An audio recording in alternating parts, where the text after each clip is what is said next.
படம் வந்துட்டா அந்த விசில் பறக்கும், தாவேகா தான் வந்து டாப்ல வந்துடும், அதுக்கு பயந்துக்குன்னு அதை வந்து தடுத்து நிறுத்துறாங்க அப்படின்னு சொன்னாங்க. சரி, இப்ப எல்லாத்தையும் நம்ம அப்படியே ஒத்துப்போம். இதெல்லாம் தாவேகாவினர் சொன்னது தான், வேற யாரும் சொன்னது கிடையாது. இப்ப இந்த படம் ரிலீஸ் ஆனா யாருக்கு பெனிஃபிட்?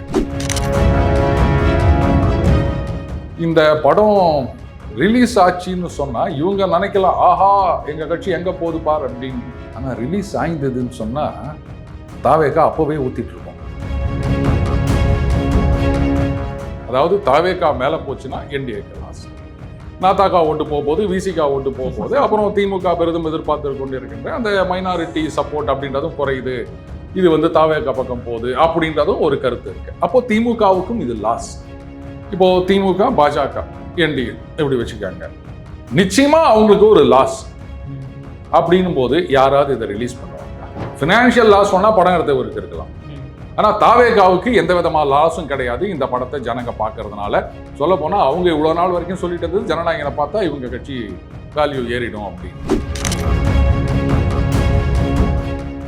எப்படி ஜனநாயகன் வந்து ஜனவரி 14 பொங்கலுக்கோ இல்லை அதுக்கு முன்னாடியோ ரிலீஸ் ஆகியிருந்ததுன்னு சொன்னா எப்படி இந்நேரத்துக்கு 100 நாள் தாண்டி ஓடி இருக்குமா? என்ன நீ யோசிச்சிருக்கிற? சொல்லு, ஓடாது இல்ல, ஓடிடியில் ஓடி போயிடும். இவங்க வந்து சினிமாவை நம்பிதான் அரசியலுக்கு வந்திருக்காங்க. அப்ப சினிமா ஒத்திக்கிச்சுன்னா சினிமாவும் அரசியலும் வேறு வேறு இல்லை இவங்களை பொறுத்த வரைக்கும். ஏன்னா அவங்க கட்சியில இருக்க பெரிய பெரிய பேச்சாளர்களே என்ன சொல்றாங்க, அவங்களுடைய கொள்கை என்னன்னா அது பாருங்க, இங்கிலீஷ் பீசும் மானாண்டி, இந்தி திணிப்பும் மானாண்டி, கரகாட்டம் ஆடிக்கின்னு தமிழில் பாடை.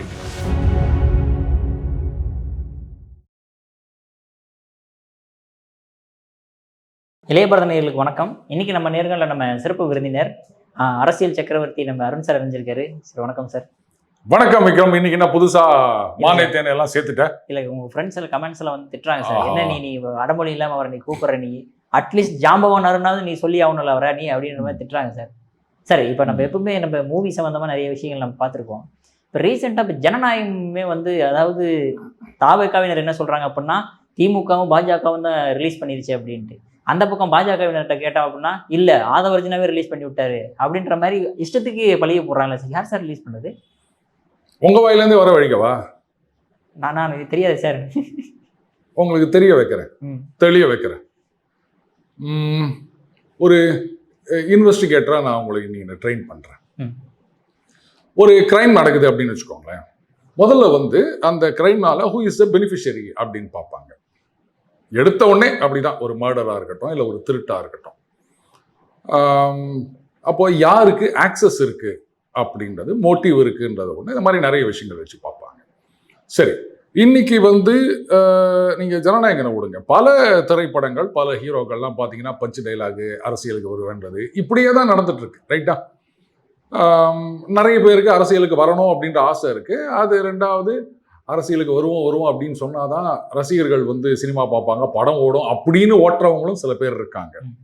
ஸோ படம் அப்படின்றது ரசிகர்களை உசுப்பேத்தி விடணும், அரசியல் ஆசையை தூண்டணும் அப்படின்றது தான் இன்னைக்கு இருக்கு. சரி, இப்போ ஜனநாயகம் இது வந்து அவருடைய கடைசி படம் அப்படின்னு சொன்னார் விஜய் அவர்கள். சரி, நான் அரசியலுக்கு வந்துட்டேன், அது 200 கோடி 300 கோடி 500 கோடி அதையெல்லாம் விட்டுட்டு வந்திருக்கேன் அப்படின்னு சொல்லியிருக்காரு. சரி, அப்போ இந்த படத்தை ரொம்ப நாளாக இன் ப்ரொடக்ஷன் இருந்தது, அதுக்கப்புறமா வந்து போஸ்ட் ப்ரொடக்ஷன் அப்படி இல்லாமல் இருந்தது. பொங்கலுக்கு ரிலீஸ் பண்ணுறதா முடிவு பண்ணியிருந்தாங்க. அண்டு தாவேகாவினர் நிறைய பேர் சொன்ன விஷயம் என்னென்னா, பாருங்க இந்த படம் ரிலீஸ் ஆகட்டும், அதுக்கப்புறம் அப்படியே தமிழ்நாடே எங்கள் தளபதி பக்கம் வந்துடும். சரியா? ரைட். இப்போ அந்த படம் ரிலீஸ் ஆகிறதுல பிரச்சனை வருதுன்னும் போது அப்போவும் என்ன கருத்து சொன்னாங்க அப்படின்னா, படம் வந்துட்டா அந்த விசில் பறக்கும், தாவேகா தான் வந்து டாப்ல வந்துடும், அதுக்கு பயந்துக்குன்னு அதை வந்து தடுத்து நிறுத்துறாங்க அப்படின்னு சொன்னாங்க. சரி, இப்போ எல்லாத்தையும் நம்ம அப்படியே ஒத்துப்போம். இதெல்லாம் தாவேகாவினர் சொன்னது தான், வேற யாரும் சொன்னது கிடையாது. இப்போ இந்த படம் ரிலீஸ் ஆனால் யாருக்கு பெனிஃபிட்? தாவேகா. ரைட், இதுதான் அவங்க சொல்லியிருந்தாங்க. ஆமா sir, I am not pudding word into your mouth. அவங்க சொன்ன ஆர்கியூமெண்ட் அப்படியே எடுத்துப்போம். சரி, அடுத்தது பெனிஃபிட் லாஸ்ன்னு ஒரு ஆஸ்பெக்ட், அதுலேயும் பார்ப்பாங்க. இன்னைக்கு வந்து தாவேகா ஏதோ கொஞ்சம் ஓட்டு வாங்க போறாங்க.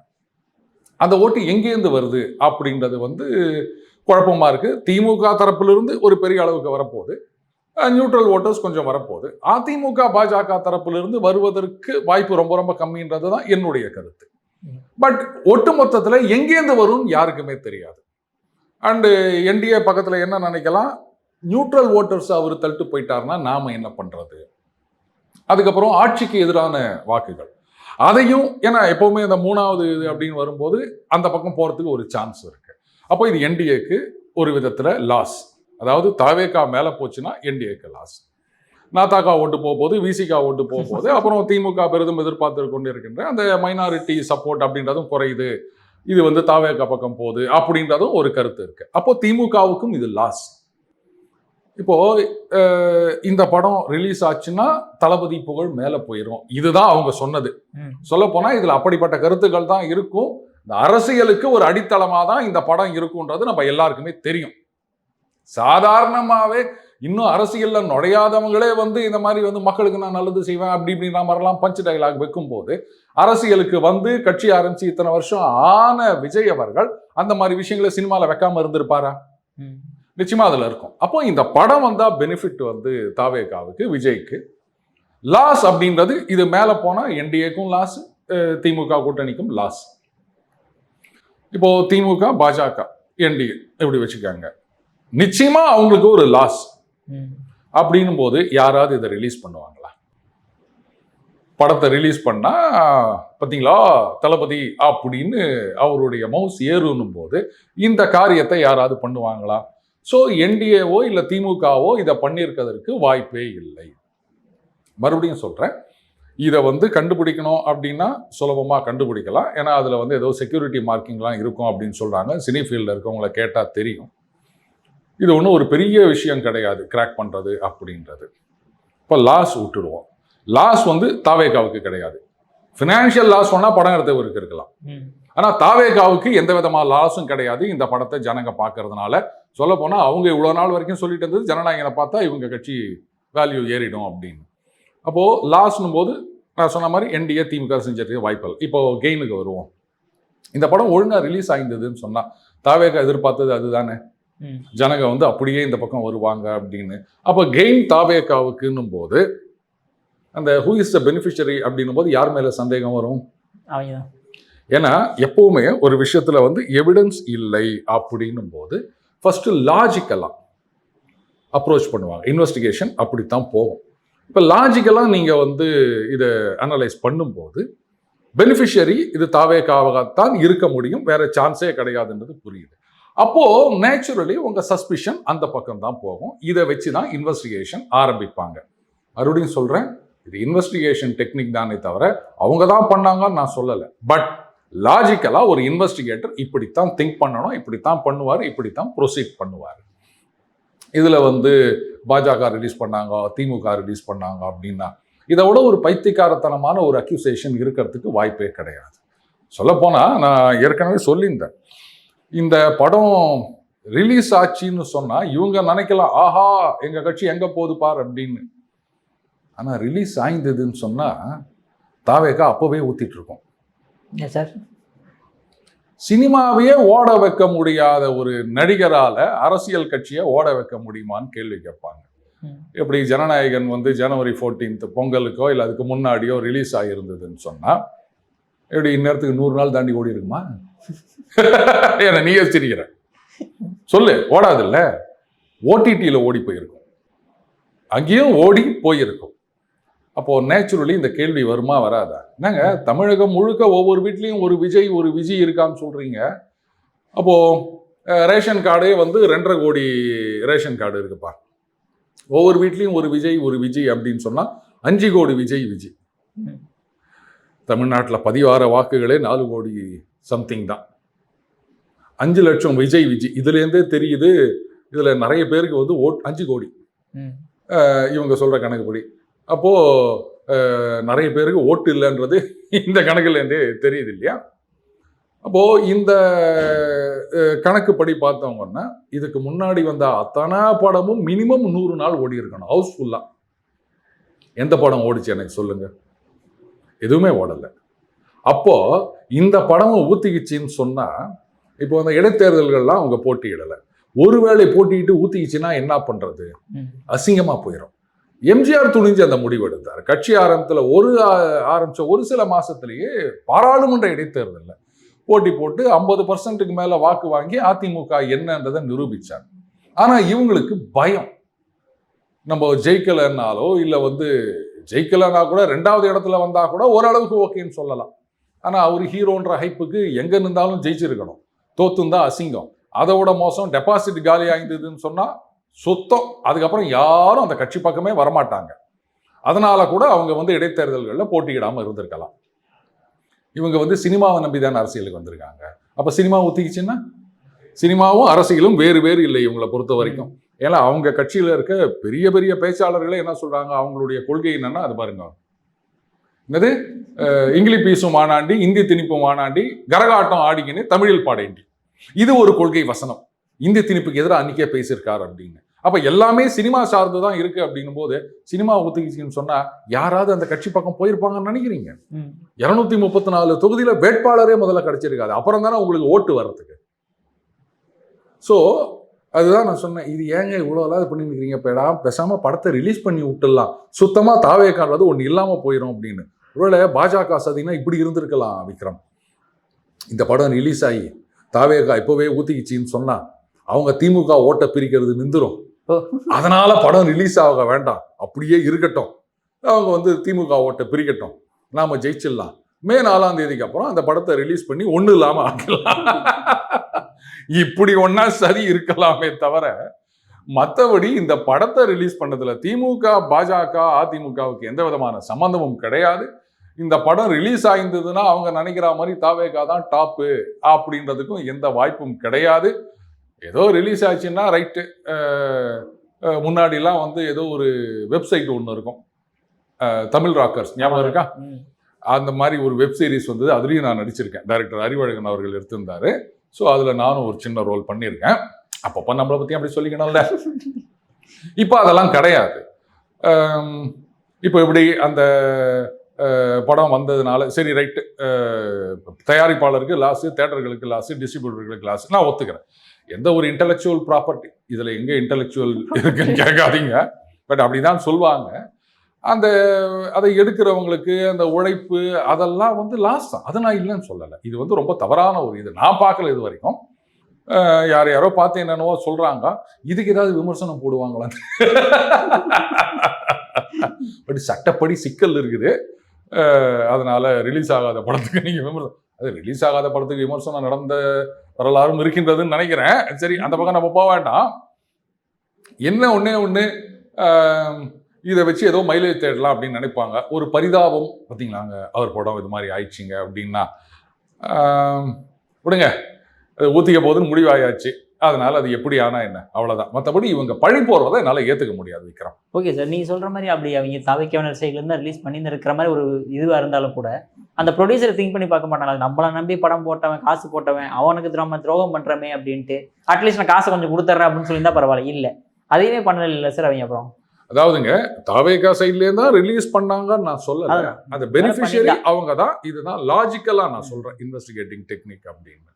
இப்போ இந்த படம் ஏதோ 300 கோடி அப்படின்னு சொன்னாங்க. அதில் தளபதியோட சம்பளம் எவ்வளோ? 200 கோடி. இது என்னங்க இது? அதாவது சுண்டக்காய் கால் பணம், சுமகூலி முக்கா பணம்னு சொல்லுவாங்க. அந்த மாதிரி அது இந்த சினிமா தமிழ் திரைப்பட தயாரிப்பாளர் சங்க தலைவர்லாம் ஒரு காலத்தில் சொல்லியிருக்காங்க, அது பாருங்க, இந்த ஹீரோக்கள் சம்பளம் இதுதான் சினிமா அடி வாங்குறதுக்கே காரணம். பட தயாரிப்பால பெரிய அளவு ஹீரோக்கள் சம்பளம் தான் போகுது. சரி ரைட்டு, சம்பளம் கொடுக்குறோம், அதுக்கேற்ற மாதிரி படம் ஓடினா பரவாயில்ல. படம் ஓடலைன்னா நஷ்டம் தானே வருது. தயாரிப்பாளருக்கு நஷ்டம்.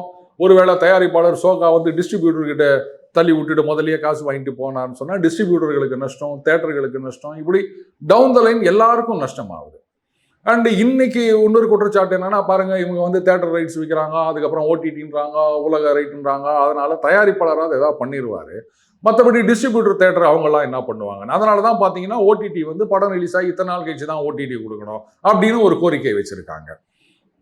அப்போ இதில் 200 கோடி விஜய்க்கான சம்பளம் மட்டும்தான் அப்படின்னும் போது மீதி 100 கோடி, அந்த 100 கோடியும் 100 கோடி செலவு பண்ணியிருப்பாங்களா என்னன்னு தெரியல. 100 கோடி தானே லாஸ். இப்போ ரஜினிகாந்த் அவர்களுடைய சில படங்கள் முதல்ல ஆஹா ஓஹன், எல்லா படமுமே அப்படிதான் சொல்லுவாங்க, வந்த உடனே முத நாள் 100 கோடி, 2வது நாள் 500 கோடி அப்படி இப்படின்னு வாங்க. அதுக்கப்புறம் 6 மாதம் கழிச்சு அந்த படத்தில் வந்து எனக்கு லாஸுங்க, ஒன்றுமே வரலங்க அப்படின்னு வாங்க. அதுக்கப்புறம் இந்த லாஸை திருப்பி கொடுக்கணும் அப்படின்லாம் சொல்லுவாங்க. பாபா படத்துக்கு அவர் ஏதோ திருப்பி கொடுத்தார் அப்படின்னு நினைக்கிறேன். பட் நீங்கள் யோசிச்சு பாருங்க, ஓடுற குதிரை அப்படின்னு நம்பி நீங்கள் பணம் கட்டுறீங்க. அந்த குதிரை ஜெயிக்கல அப்படின்னா ரேஸில் போயிட்டு என்ன இந்த குதிரை வாழ படத்தை திருப்பி கொடுன்னு கேட்க முடியுமா? நீங்கள் வந்து அது மாதிரி ஒரு நல்ல ஒரு ஹீரோ, மாஸ் ஹீரோ படம் ஓடுன்னு நினச்சி எடுக்கிறீங்க. சிக்கல் எங்கே வருதுன்னா, அந்த ஹீரோவோட வேல்யூ பார்த்து தான் நீங்கள் படம் எடுக்கிறீங்களே தவிர கதையை பற்றி யோசிக்கிறது இல்லை. ஆமாம் சார். முதல்ல ஹீரோவை புக் பண்ணி போடுறீங்க, அப்புறம் அவருக்கு ஒரு இந்த யூனிவர்ஸ் அப்படின்ற மாதிரி ஏதாவது ஒரு டைரக்டரை புக் பண்ணிடுறீங்க. இப்போ எல்லா டைரக்டருக்கும் ஒரு யூனிவர்ஸ் இருக்குது. புக் பண்ணிட்டு அந்த ஹீரோக்கு ஏற்ற மாதிரி கதை, அவங்க ரசிகர்களை அட்ராக்ட் பண்ணணும், நல்ல பில்டப் நல்ல பில்டப், இப்படி பில்டப் அப்படின்னு 10 பேர் அடிக்கிறதுன்றது இப்போ 100 பேர் அடிக்கிறது. இனிமேல் அடுத்த படத்தில் ஒரு ஹீரோ 1000 பேர் அடிக்கணும் அப்படின்னு 1,00,000 பேர் அடிக்கணும்னு எல்லாம் நம்புற மாதிரியா இருக்குது. அந்தந்த ரசிகர்கள் வந்து ஆஹா ஓஹோன்னு சில்லறைய செதற விட்டு போவாங்க, ஃபயர் விட்டு போவாங்க. மற்ற ஆடியன்ஸ் யார் வராங்க? இப்போ மலையாளத்தில் படம் எடுக்கலாம். அதான் சார் கேள்வி ஏன் தமிழ்நாடு ரசிகர்கள் மட்டும் இப்படி இருக்காங்க? ஏன் மலையாள நடத்துல பெரிய பெரிய ஹீரோக்களை கூட சின்ன சூப்பரான ஒரு ரோல், அழகா குடும்ப ஃபேமிலியாக இருந்தாலும் சரி, ஏன் சார் எவ்வளோ படத்தை நம்மளால பார்க்க முடியுது, அங்கெல்லாம் அவ்வளோ ஹிட் ஆகுது சார். இப்போ தமிழ்நாடு ரசிகர்லாம் அவ்வளோ, அதாவது இவர் சீனிவாசன் அப்படின்னு மிகப்பெரிய நடிகர், காமெடி கேரக்டர் ஆர்டிஸ்ட், மலையாளத்தில் கதாசிரியர் கூட, டைரக்டர் கூட. அவருடைய பையன் 2 பசங்களும் இப்போ நடிக்கிறாங்க. அதில் வினீத்னு ஒரு பையன் ரொம்ப நல்லா நடிக்கிறான். அவருடைய படம் ஒன்று மனோகரம் அப்படின்னு, அவர் தான் ப்ரொடியூசர்னு கூட நினைக்கிறேன் அந்த படத்துக்கு. அதில் பார்த்தீங்கன்னா மேக்கப்பே கிடையாது மனுஷனுக்கு. லுங்கி, ஒரு சாதாரண சொக்கா இல்லை டிஷர்ட்டு, தள்ள கர்ச்சீஃபை கட்டிங்கன்னு ரோட்ல உட்காந்து பெயிண்ட் பண்ணிட்டு இருப்பார். அதுக்கப்புறமா அவர் வந்து ஃபோட்டோஷாப் கற்றுக்குறோம் அப்படின்னு போகும்போது கூட பார்த்தீங்கன்னா சாதாரண ட்ரெஸ். அங்கே அந்த ஹீரோயிசம்ன்றது கிடையாது. அதே மாதிரி குரங்கு பொம்மை, விதார்த்தா அவர் தான் ஹீரோ. அதில் மொத்தமே அவருடைய காஸ்டியூம் வந்து 3ஓ 4ஓ தான் நினைக்கிறேன். ஆர் மேபி 2 காஸ்டியூம்ல கூட இருக்கலாம். அவர் யூனிஃபார்ம் போட்டுன்னு சுற்றுவார். அவரும் அந்த ப்ரொடக்ஷனில் ஒரு பார்ட் அப்படின்னு நினைக்கிறேன். அவர் நினச்சிருந்தா என்னங்க இது, நான் ஹீரோ, நல்ல ஒரு ட்ரீம் சாங் 2 வைங்க, அப்படியே அண்டார்டிகா ஆப்பிரிக்கா இப்படிலாம் போய் எடுத்துட்டால அப்படின்னு சொல்லலாம்ல. கதைக்கு என்ன வேணுமோ அதை மட்டும் பண்ணாங்க. அதுவும் அந்த குரங்கு பொம்மை டைரக்டர் சான்ஸே கிடையாது. அப்படி ஒரு ஸ்க்ரீன் பிளே பண்ணியிருந்தார். பாரதி ராஜா கூட நடிச்சிருப்பார். அவர் தான் நடிக்கணும்னு வலுக்கட்டாயமாக இருந்து பண்ணியிருந்தார். அவர் அற்புதமான படம் அது. அந்த மாதிரி நீங்கள் படம் எடுத்தீங்கன்னா ஜனங்க வந்து எல்லாரும் வந்து பார்ப்பாங்க. நீங்கள் ரசிகர்களுக்கு மட்டும்தானே படம் எடுக்கிறீங்க. அப்புறம் வந்து எங்கே இந்த படம் ஓடும்? ஒரு காலத்தில் ஒரே நடிகர் நடித்த படம் 2 படம் ஒரே நாளில் ரிலீஸ் ஆகுது தீபாவளிக்கு. சிவாஜின்னு நினைக்கிறேன். 2 படமும் ஹிட். இன்னைக்கு ஐயோ அவர் படம் வருது அதனால இதை தள்ளி வச்சுக்கோ, இப்படிதானே போய் நிற்குது. அன்னைக்கு இருந்ததை விட இன்னைக்கு ஜனத்தொகை அதிகம், தியேட்டர்கள் அதிகம். அப்படி இருக்கச்ச ஏன் வந்து யாரும் பார்க்க மாட்டேன்றாங்க? நீங்க பாக்குற மாதிரி படம் எடுக்கிறது இல்லை. இப்ப சமீபத்தில் ஒரு படம் பார்த்தேன், வலது வசத்த கள்ளன் அப்படின்னு, பிஜு மேனன். ஒரு மாதிரியான நெகட்டிவ் கேரக்டர். என்னமா பண்ணியிருக்காரு தெரியுமா? அதை பத்தி எல்லாம் கவலைப்படல. சார் நான் ஹீரோ சார், நான்லாம் வந்து இந்த மாதிரிலாம் பண்றதா, ஐயோ நான் ஊழல் பண்ண மாட்டேன், ஐயோ நான் இதெல்லாம் பண்ண மாட்டேன், கிடையவே கிடையாது. அந்த கதைக்கு என்ன வேணுமோ அதுதான். ஜிஜோ ஜார்ஜ் அவரும் வந்து ஒரு மிகப்பெரிய ஆர்டிஸ்ட். ரொம்ப கேவலமா அப்படி தொப்பையோட ஒரு லுங்கி கட்டிக்கினே இல்லை ஒரு சாதாரண சொக்கா போட்டுக்கினே, அது தலை அப்படியே நரைச்ச தலையோட தாடி மீசியமா வந்து நிற்பாரு. சார் நான் எவ்வளவு பெரிய ஆக்டர் சார், அப்படிலாம் அங்கே கிடையவே கிடையாது. கதை தான் அங்கே ஹீரோ. அதனால படம் ஓடுது. நீங்க வந்து ஹீரோக்காக வந்து கதை எழுதினீங்கன்னா எங்கேருந்து படம் ஓடும்? விட்டுருங்க, இதெல்லாம் வந்து யாரும் காப்பாற்றவே முடியாது. Okay sir. அதே மாதிரி இப்போ இந்த ஜனநாயகம் வெளியே ரிலீஸ் ஆகி இந்த இன்ஸ்டா ஏதாவது ரிலீஸ் ஆனதுனால சார் இப்போ எல்லா ஹீரோக்களுமே குரல் கொடுக்க ஆரம்பிச்சிட்டாங்க. ரஜினி அவர்களாகட்டும், சிவகார்த்திகேயன் ஆகட்டும், கார்த்தி அவர்களாகட்டும், எல்லாருமே கொடுக்குறாங்க. நீங்கள் முதல்ல சொன்ன மாதிரி அதே மாதிரி சின்ன பட்ஜெட்டில் பல படங்கள் வந்து தமிழ் ராக்கர்ஸ்லேயே ரிலீஸ் ஆகிருக்குது, பல விஷயங்கள் ரிலீஸ் ஆகி டெலகிராம் ரிலீஸ் ஆயிருக்கு. அப்போல்லாம் ஏன் சார் குரல் கொடுக்கல அவங்க? ஏன் சின்ன பட்ஜெட்டு சின்ன ஆட்கள்லாம் நீங்க மதிக்க மாட்டீங்க, பெரிய ஆளு பெரிய பட்ஜெட் அப்படின்னா மட்டும்? அதாவது வி.கே. ராமசாமி அவர்கள்னு நினைக்கிறேன், எப்போ படிச்ச ஞாபகம். அவர் ஒரு படம் எடுத்து ரிலீஸ் ஆகிறதுக்கு ரொம்ப இதுவாகி கட்சியில் சிடியில் ரிலீஸ் ஆயிடுச்சு, அதுலேயும் படம் ஊற்றிச்சு அப்படின்வாங்க. அதில் பெரிய நஷ்டமாயிட்டு மனம் முடிஞ்சு போயிட்டார் அவர் அப்படின்னு சொல்லுவாங்க. அண்டு பாண்டிச்சேரியில் தான் இந்த மாதிரி நிறைய சிடிக்கெல்லாம் கிடைக்கும் அப்படின்னு சொல்லுவாங்க. இங்கேருந்தே நடிகர்கள்லாம் வந்து அங்கே போயிட்டு கடையில் போயிட்டு என்ன இது மாதிரி பண்ணுறீங்க அப்படி இப்படின்னு அப்புறம் அங்கே இருக்க முதலமைச்சர் ரங்கசாமி அவர்கள் கிட்ட போயிட்டு கம்ப்ளைண்ட் கொடுத்தது அப்படின்றதெல்லாம் நம்ம பார்த்துருக்கோம். இப்போ சாதாரண ஏதாவது ஒரு சாங் கலெக்ஷன் சிடி வேணுமான்னு கேட்டால் கூட பாண்டிச்சேரியில் சிடி கடையே இல்லை அப்படின்றாங்களாம். ஃப்ரெண்டு கிட்ட சொல்லியிருந்தேன், எனக்கு அந்த பழைய சாங்ஸ் எல்லாம் ஒரு சிடி வேணும் சார். சிடி கடையே இங்கே இல்லை சார், நான் போய் பார்த்தா தான் தெரியும் இருக்கா இல்லையா அப்படின்னு. அண்டு பாண்டிச்சேரி பொறுத்த வரைக்கும் இந்த உலக புகழ்பெற்ற திரைப்படங்கள் அப்படின்னு சொல்லிட்டு ஈரானியன் படம், பிரெஞ்சு படம், அப்படி இப்படின்னு இட்டாலியன் படம் அப்படின்னு எப்படி தான் செலக்ட் பண்ணி கொண்டு வராங்களோ தெரியாது, அவ்வளோ அற்புதமாக இருக்கும். அதெல்லாம் நான் பார்த்தேன். பழைய படங்கள் இத்தனைக்கும் எங்கேருந்து தான் யார் கண்டுபிடிச்சி இதெல்லாம் ரிலீஸ் பண்ணுறாங்கன்னு தெரியாது. ஸோ அந்த மாதிரி நான் நிறைய பார்த்துருக்கேன். இப்போ அன்னைக்கெல்லாம் வந்து யாரும் குரல் கொடுக்கல, இன்னைக்கு மட்டும் குரல் கொடுக்குறாங்க. நல்ல கேள்விதான். இப்போ வந்து இவர் அரசியலில் குதிச்சிட்டதுனால இந்த மாதிரி குரல் கொடுக்குறாங்களா? சரி, அப்படியே இருந்தாலும் அப்படி படம் ரிலீஸ் ஆகி எத்தனை படம் ஊத்திட்டு போகுது, அப்ப தயாரிப்பாளர்கள் எவ்வளவு நஷ்டம் அடைகிறாங்க. அப்ப வந்து நடிகர்கள் இதை பாருங்க, எங்களுடைய நாங்க சம்பளத்தை குறைச்சிக்கிறோம், ஆர் எல்ஸ் படம் ரிலீஸ் ஆகி லாபத்துல எங்களுக்கு பர்சன்டேஜ் கொடுங்க, அப்படி யாராவது வரனால அதை யாரும் ஒத்துக்க மாட்டாங்க. கேட்டா என்ன சொல்லுவாங்க, என்னங்க பண்றது, இன்னைக்கு மார்க்கெட் இருக்கு, நீங்க எங்களை வச்சு படம் எடுக்கிறீங்க, அது படம் நல்லா ஓடினா எங்களுக்கு என்ன எக்ஸ்ட்ரா காசு கொடுக்குறீங்களா? அதுவும் நியாயமான கேள்விதான். அதனால இது ஒன்றும் பண்ண முடியாது. பட் இப்போ குரல் கொடுக்குறாங்கன்னா சரி ரைட், ஏதோ இப்போவாது குரல் கொடுத்தாங்களே அப்படின்னு. பட் இந்த குரலெல்லாம் ஒன்றும் எடுபடாதுங்க. இந்த தமிழ் திரையுலகத்தை பொறுத்த வரைக்கும் ஒரு மிகப்பெரிய ஒரு சேர்னிங் வேணும், ஒரு ரீவேம்ப் வேணும். அந்த ஹீரோயிசம் அப்படின்றத குறைச்சி முன்ன மாதிரி கதைக்கு முக்கியத்துவம் கொடுத்து ஒட்டுமொத்த ஆடியன்ஸும் வந்து படம் பார்க்குற மாதிரி அப்படின்னு படம் எடுத்தீங்கன்னா தான் ஓடும். இல்லாட்டா தமிழ் சினிமா அப்படின்றது எங்கே போகுதுன்னு எனக்கு தெரியலங்க. இதில் நல்ல படங்கள், லோ பட்ஜெட் படங்கள், அதுக்கெல்லாம் தேட்டர் கிடைக்க மாட்டுது. அந்த இன்னும் ஒரு சமீபத்தில் ஒரு படம், தமிழர்களுக்காக எடுத்த படம் எங்களுக்கு தேட்டரே கிடைக்கலையே அப்படின்னு ஒருத்தர் புலமைந்தாரு.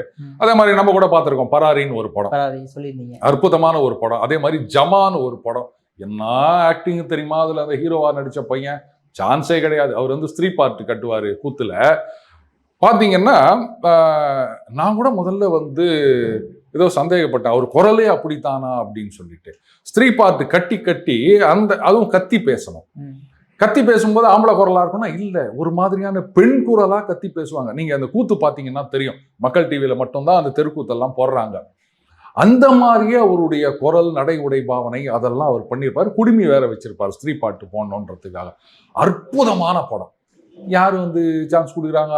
அதே மாதிரி நம்ம மக்களும் படம் நல்லா இருக்குது அப்படின்னா என்னங்க இதெல்லாம் போய் பார்த்தீங்கன்னு எனக்கு இந்த ஹீரோன்னு ஃபிக்ஸ் ஆயிட்டாங்க. படம் நல்லா இருக்குதா இல்லையான்னு யாரும் பார்க்கறது கிடையாது. ஸோ இந்த பக்கம் ரசிகர்களும் இந்த மாதிரி ஒதுக்குறாங்க, அந்த பக்கம் தயாரிப்பாளர்கள், டைரக்டர்கள் அவங்களும் வந்து ரசிகர் ஓரியன்டா படம் எடுத்துனுக்கிறாங்க. அப்புறம் இதுக்கு நம்ம என்ன சொல்யூஷன் சொல்ல முடியும்? ரெண்டு பக்கத்துலையும் தப்பு இருக்குது. ரெண்டு பேரும் தப்பு பண்ணிக்கினே போனீங்கன்னா இனிமே வந்து நம்ம மலையாள படம், கன்னட படம்லாம் என்ன அற்புதமான படம் வருது தெரியுமா? எல்லாம் ஓடிடியில தான் பார்த்துன்னுக்கிறோம். அப்படியே நீங்க இழுத்து மூடிட்டு போக வேண்டியதான், வேற ஒன்றும் பண்ண முடியாது. அப்புறம் தமிழ்நாட்டில் தமிழ் படம் எடுக்க முடியவில்லையா அப்படின்னா என்ன பண்ண முடியும்? நல்ல படமா எடுங்க. கரெக்டா சார். சரி சார், அரசியல ஒரே ஒரு கேள்வி சார். அதாவது இப்போ ரொம்ப உற்று நோக்கக்கூடிய விஷயம் என்ன அப்படின்னா, கோயம்புத்தூர்ல செந்தில் பாலாஜியோட கால் பதிக்குமா இல்ல அண்ணாமலையோட கால் பதிக்குமா? யார் அதிக சீட்டு வெற்றி பெற்று கொடுப்பார்கள் நினைக்கிறீங்க? விக்ரம், நான் ஒன்று சொல்றேன். அதாவது அண்ணாமலை ஆதரவாளர்கள் அவங்கெல்லாம் வந்து விரக்தியில் இருக்கின்றார்கள், அதனால வந்து ஓட்டு சதவீதம் குறையும் அப்படின்னு ஒரு கருத்து இருந்தது. நம்ம கூட அது சொல்லியிருந்தோம்.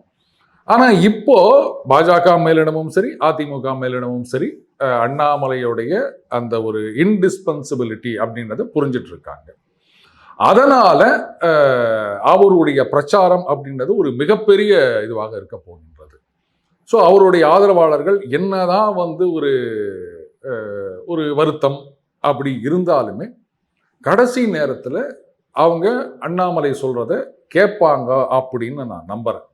அண்ட் அதிமுக தொண்டர்கள் மத்தியிலேயே வந்து ஒரு எழுச்சி இருக்கு. அண்ணாமலை அவர்களுடைய அந்த தேர்தல் பிரச்சாரம் அப்படின்னா அங்கங்க ஒரு பிரஸ் கான்ஃபரன்ஸ், இப்போ சமீபத்தில் கூட பேசுகிற ஒரு 15 வகை தொண்டர்கள் அப்படின்னு 1, 2 என்ற வரிசைப்படுத்தி பாடு அப்படின்ற மாதிரி அந்த அரணை தொண்டர்கள், பள்ளி தொண்டர்கள் அப்படின்ற மாதிரிலாம் பேசியிருக்காரு. இந்த மாதிரியான அதிரடி அரசியல் இப்போ எடப்பாடி அவர்களும் இந்த மாதிரி அதிரடி அரசியல்ல தான் இறங்கியிருக்காரு. புரியுதுங்களா? அண்டு இந்த பக்கம் திமுக என்னன்னு தெரியல, அவங்களுடைய பிரச்சாரம் அப்படின்றது ரொம்பவே லேக் லஸ்டரா இருக்கு. ஆரம்ப காலகட்டத்தில் சரி, அந்த கரூருக்கு முன்னாடி கரூருக்கு பின்னாடின்னு வச்சுக்கலாம். அந்த கரூருக்கு முன்னாடி வரைக்கும் திமுக தான் எல்லா சைட்லையும் ஸ்ட்ராங்கா இருந்தது, இன்வென்சிபிள் அப்படின்ற மாதிரி இருந்தது. கரூர் சம்பவம் நடக்கின்றது, அதுக்கப்புறம் கோர்ட்டு தீர்ப்பு வருகின்றது, அப்புறம் சுப்ரீம் கோர்ட்டுக்கு போறாங்க, அதுக்கப்புறம் இன்னும் சில மாற்றங்கள் அரசியலில் நடக்கின்றது, அமமுக வராங்க. அதுக்கப்புறம் கொஞ்சம் கொஞ்சமாக டைடு மாற ஆரம்பிச்சது. இப்போ திமுகவுக்கு எதிரான அதிருப்தி அப்படின்றது வெளிப்படையாக தெரிகின்றது பல இடங்கள்ல. இது திமுக எங்கேயோ சொதப்பிருக்காங்க அப்படின்றது மட்டும் நல்லா தெரியுது. இதை எக்ஸ்ப்ளாய்ட் பண்ணிக்க வேண்டிய ஒரு இடத்துல அதிமுக பாஜக என்டிஏ இருக்கின்றது. அண்ட் அண்ணாமலையை சரியா அவங்க யூஸ் பண்ணிட்டு இருக்காங்க. அதனால இது அண்ணாமலை அவர்களை பொறுத்த வரைக்கும் இது ஒரு பெரிய சேலஞ்ச், அது நான் இல்லைன்னு சொல்லலை. அவருடைய ஆதரவாளர்கள் நம்ம தலைவனுக்கு ஒரு சேலஞ்ச் சோதனை அப்படின்னும் போது நாம பின்னாடி நிற்கணும் அப்படின்னு முடிவெடுக்கணும், எடுப்பாங்க அப்படின்னு நான் நினைக்கிறேன். அப்படி நிச்சயம் எடுத்தா கொங்கு மண்டலம் அதிமுகவின் கோட்டை அப்படின்றது மறுபடியும் நிரூபிக்கப்படும். அப்ப செந்தில் பாலாஜியோட ரோல் சார், இதுல என்ன ஏன்னா கேள்வி கரூர்ல இருக்கு? இருந்துட்டு கோயம்புத்தூரை வந்து நம்ம கோட்டையா மாத்தணுன்றதுக்காக தான் இப்ப கோயம்புத்தூர்ல இறக்கி விட்டுருக்காங்க. சரி, இந்த தடவை இந்த மேட்ச்ல நம்ம தோத்துட்டோம் அப்படின்னு எடுத்துக்க வேண்டியதான். எல்லா மேட்சும் கண்டினியூஸா ஜெயிக்க முடியுமா அப்படின்னு நினைச்சிட்டு போக வேண்டியதுதான். லீவ் அனதர் டேவா அப்படின்னு சொல்லிட்டு போக வேண்டியதுதான். பின்னாடி ஸ்டிக்கர் ஓட்டியிருப்பாங்களே, அது மாதிரி 29ல பார்த்துக்கலாம் சொல்லிக்க வேண்டியதுதான். என்ன பண்றது? ஓகே சார், உங்க அற்புதமான கருத்துல இளையபிராடம் வந்திருக்கு. மிக்க நன்றி சார். நன்றி விக்ரம்.